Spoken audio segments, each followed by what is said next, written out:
Jordan Hale expected a routine flight from Atlanta to Washington, D.C. First class. Quiet. Just enough time to prepare for his keynote speech. But the moment he stepped onto the plane, tension crackled in the air. At seat 2 sat a white man lounging with a smug smile, drink in hand. Without looking up, the man snapped, "This isn't coach. Try the back." Jordan's calm voice cut through the dismissal. "That's my seat." The men waved him off, as if Jordan's presence was an insult. Jordan Hale wasn't just any passenger. He was a self-made CEO, a powerhouse who built a Fortune 500 company from the ground up.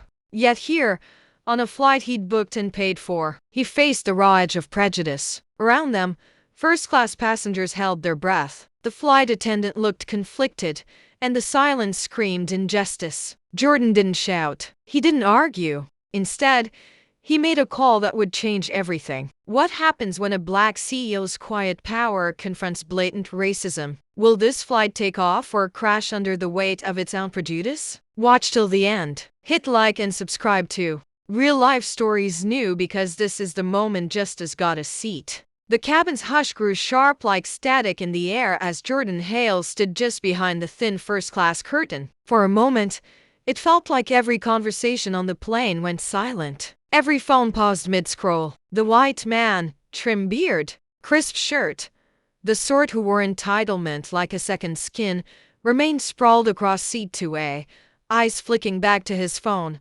legs crossed, oblivious to their shifting mood. The flight attendant hovered at the galley, her lips pressed into a worried line, eyes darting between Jordan and the intruder. Jordan's thumb moved quietly across his phone screen. There was no need for a show. He found the contact dialed and kept his voice low. "Hi, Melanie. I'm on Flight 1986 to DC. Someone's in my seat." "No, it's not a mix-up. I'd appreciate your help handling it quietly." He ended the call, returned the phone to his pocket, and exhaled. He wouldn't give this man the satisfaction of a scene. He wouldn't feed the drama that people always expected when a black man was disrespected in public. But inside, something burned. He could feel the weight of every boardroom where he'd been mistaken for the tech guy. The sting of every deal where someone assumed he was just another assistant. 2 rows away, an older woman in pearls and a navy blazer leaned closer to her husband. "Did you see how he spoke to that man?" she whispered. The husband shrugged, uncomfortable, eyes on the aisle. Jordan stayed silent. He'd learned that dignity meant choosing his battles and knowing how to win them.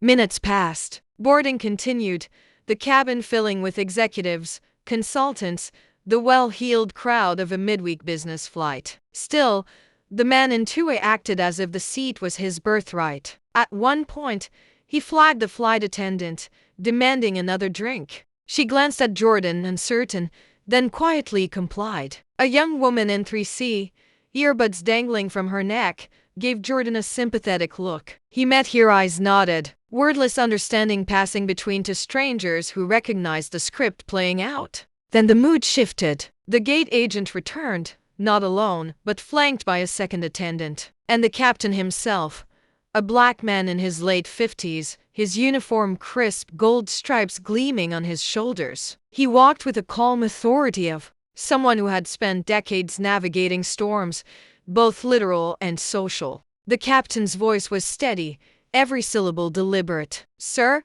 he addressed the man in 2A. "May I see your boarding pass, please?" The man looked up, irritation flashing across his face. "What's the problem?" he grumbled, not reaching for his ticket. "You appear to be in the wrong seat," the captain replied, measured and direct. "No, I'm not," the man snapped, folding his arms. "I sit here every week. I'm Platinum Select." "Check your system," the flight attendant voice carefully interjected. "Sir, your boarding pass says 3C, he scoffed, waving the paper dismissively. "Who cares? Got here first."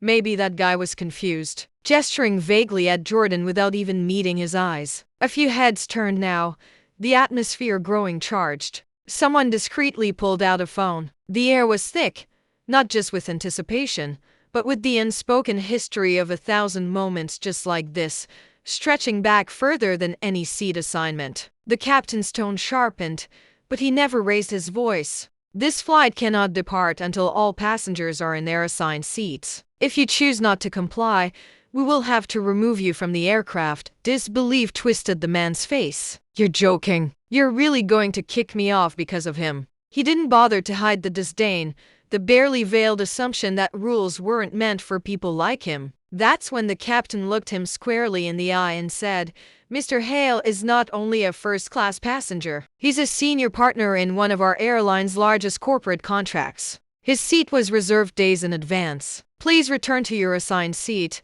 A hush fell over the entire cabin. Even the smallest movements, someone zipping a bag, a magazine page turning, seemed magnified. For a second, the man's bravado flickered. His face went pale, eyes darting between the captain, the attendants, and the silent waiting crowd. The gate agent stepped forward, now joined by 2 uniformed airport police officers. One officer, voice calm but unyielding, said, "Sir, we can escort you or you can deplane voluntarily. Your choice." The man sputtered, muttering curses under his breath as he gathered his briefcase. The walk down the aisle felt endless. He passed Jordan, refusing to look up. A few passengers stared openly. A few others pretended to read, embarrassed by the exposure of ugliness they'd rather ignore. The woman in pearls looked away. The girl in 3C grinned. As the man reached a jet bridge, someone from row 4 held up their phone, quietly recording.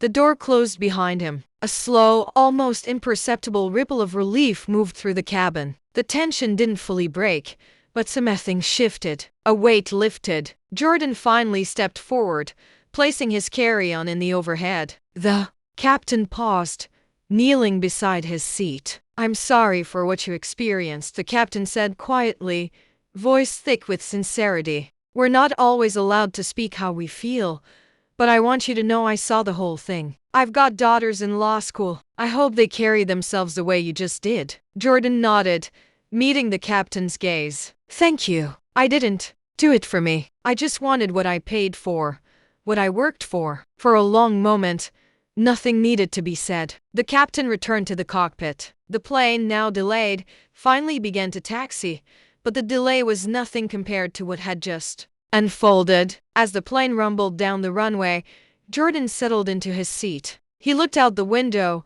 the city of Atlanta slipping by. He thought about all the times he'd had to fight for a place. At the table in the boardroom, now even in the sky, a vibration in his pocket, his phone, a message from Melanie handled. "Proud of you. That video is going viral." Jordan glanced around. Several passengers were watching him, some nodding respectfully, others sheepish, avoiding his gaze. He felt the exhaustion of a battle fought not with anger, but with unshakable resolve. By the time they landed in DC, everything had changed. The video, 40 seconds shaky but clear, had been posted online. White men kicked off flight after taking Black Co's seat. Twitter exploded. LinkedIn reposted it. Diversity advocates, corporate leaders, even news anchors weighed in. Some focused on Jordan's calm, others on the captain's leadership. The conversation spread, bigger than any keynote, bigger than a single flight. Later that afternoon, Jordan walked through the glass corridors of the convention center. People recognized him now, nodding, some even stopping to shake his hand. He took it all in stride. This wasn't what he'd set out to do. He just wanted to deliver his speech, share his company's vision for clean tech, and keep building the world he believed in. But the world wouldn't let this moment pass quietly. That evening, the airline issued a public statement. They were suspending the passenger who refused to move, launching a review of staff training, and most importantly, inviting Jordan to partner with them on a new corporate initiative for bias awareness. It wasn't window dressing. The CEO called Jordan directly, offering transparency, asking for his input, not just as a customer, but as a leader. Jordan listened. He'd seen corporate apologies before. Empty words, promises that faded when the headlines cooled. This time, he made them commit. Training for all staff, policies that protected every passenger regardless of race or status, anonymous reporting channels, clear consequences for discrimination enforced at every level. He didn't ask to be the face of the movement, but he wouldn't let the airline off with platitudes either. Days turned to weeks. The story stayed in the news, igniting debates on morning shows, at family dinner tables, in boardrooms where too many executives looked like the man in 2A. People wrote in other black professionals, immigrants, women, anyone who'd ever been told they didn't belong in a place they'd earned. Their stories poured in. A lawyer mistaken for a nanny. A doctor asked for cleaning supplies. A founder ignored at her own launch event. Through it all, Jordan kept moving. He met with the airline's board, reviewed their policies, and pushed for real change. He gave one interview, a single op-ed that struck a chord nationwide. What you saw wasn't a first-class problem. It was a first-world problem. Too many still judge value by what someone looks like, not what they know. Some of us don't shout because we were raised with discipline. Some of us don't explode. We escalate with purpose. The piece was shared 500,000 times. Jordan's inbox filled with thank yous, stories, and inevitably hate. He ignored the noise. He was building something bigger than a viral moment. The passenger who stole his seat was banned from flying with the airline for a year. His platinum status revoked. The consequences were swift and public. The company made it clear discrimination, no matter how small, would cost you more than just a seat. Jordan's story was picked up by Forbes and Fast Company. He received invitations to leadership summits, TV interviews. Even a documentary crew asked to follow him. He turned most of it down. "I'm not interested in being a symbol," he said to a friend one evening. "I'm interested in building systems so this doesn't happen again." One night, after a long meeting at the airline's headquarters, Jordan sat in his hotel room reflecting. His phone pinged. A message from the captain. "My daughters watched a video. They said, 'That's how you win, Dad. Not by fighting, but by standing your ground.' Thank you for showing them." Jordan smiled, warmth rising in his chest. For every person who finally saw what black professionals go through, for every quiet moment of respect reclaimed, it was worth it. In the weeks that followed, small changes began to ripple out. The airline published new training modules. Flight attendants found new confidence to intervene. Other companies took note, calling Jordan for advice, reviewing their own policies. Inspired to clean house before the next headline hit. And for Jordan, the story never became about revenge. It became about dignity, progress, and what happens when you refuse to be moved. Not by hate, not by arrogance, but by the certainty that you belong. He kept flying, kept building, kept claiming his seat. On planes, in boardrooms, in every space that once seemed out of reach. Each time he remembered that day in Atlanta, thieves watching, the silence that demanded courage. And every time he sat down and shaken, knowing the world had seen what happens when you fight for your place with grace, strength, and relentless resolve. What happens next, you ask? The answer is simple. Respect earned, justice delivered, and one less seat for prejudice on board. As the days passed, the impact of that single flight rippled far beyond the walls of an airplane cabin. Jordan returned to his work, to boardrooms and late-night emails. But something within him had shifted. He had always believed in quiet strength, in letting his results speak for him. But now he understood the deeper power of simply being seen, of refusing to yield even in the smallest moments. The world had watched him claim his place, not with anger or spectacle, but with a steady insistence on respect. The airline's reforms became a reality. Policies changed, training deepened, and people across the country began sharing their own stories. In meetings, at airports, on social media,